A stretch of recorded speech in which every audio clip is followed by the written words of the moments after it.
जय हिंद दोस्तों। एक अक्सर कीचड़ में स्टूडेंट्स फंसते हैं कि गंगा गंगोत्री से निकलती है या फिर गौमुख से निकलती है। हमारे हिसाब से दोस्तों ये कहीं से नहीं निकलती। अगर दोस्तों आप भी अगर कॉन्सेप्ट समझ जाएंगे तो इस तरह का कीचड़ कभी पूछेंगे ही नहीं। दोस्तों एक और कीचड़ में स्टूडेंट्स फंस जाते हैं कि सबसे ऊंचा बांध टिहरी बांध है या भाखड़ा नांगल बांध।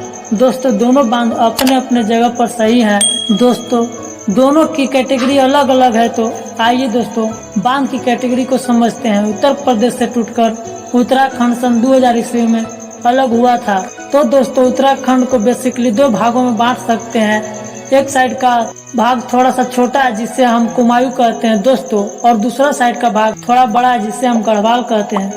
गढ़वाल के जो एरिया है यहाँ पर बहुत बड़े बड़े हिमानी यानी ग्लेशियर जिससे हम बर्फ के पहाड़ कहते हैं। दोस्तों यहाँ से कई नदियों का उद्गम होता है, यानी बर्फ के पहाड़ों के 165 मीटर ऊपर जाने पर 1 डिग्री टेम्परेचर में कमी आती है। दोस्तों जब हम जमीन पर रहते हैं तो हमें कई जगह से ऊष्मा मिलती है, जैसे कि सीधे सूर्य से मिलता है और अगल बगल की दीवारों से और नीचे की जमीन से। तो दोस्तों यही कारण है कि टेम्परेचर ज्यादा रहता है। जमीन से थोड़ा सा ऊपर जाने पर टेम्परेचर में कमी आने लगती है, क्योंकि अब तो केवल सूर्य से ही तो ऊष्मा मिलती है ना, नीचे से तो ऊष्मा ऊपर आती ही नहीं है। दोस्तों हवा में नमी होती है तो नमी हमेशा हवा में बरकरार रहती है और गर्मी के दिन में नमी नहीं दिखता, और दोस्तों ठंडी के दिन में नमी दिख जाता है। दोस्तों वही नमी इन पहाड़ों से टकराकर एक बर्फ का स्रोत बना देती है और वही नीचे से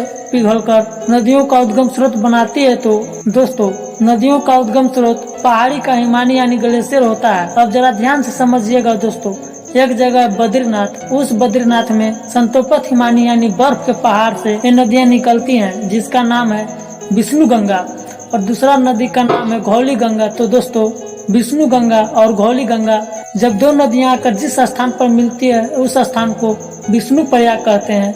दोस्तों प्रयाग का मतलब होता है मिलन स्थल। तो विष्णु प्रयाग में दोनों नदियां का गहराई बराबर हो जाती है। तो दोस्तों जब दो नदियां का गहराई बराबर हो जाती है, एक नदी का गहराई ज्यादा हो और दूसरी नदी का गहराई कम हो, तो दोस्तों ज्यादा गहरी वाली नदी के नाम से ही रख दिया जाता है। आज के लिए बस इतना ही, फिर मिलेंगे नेक्स्ट वीडियो में। तब तक के लिए जय हिंद, जय भारत, जय झारखंड।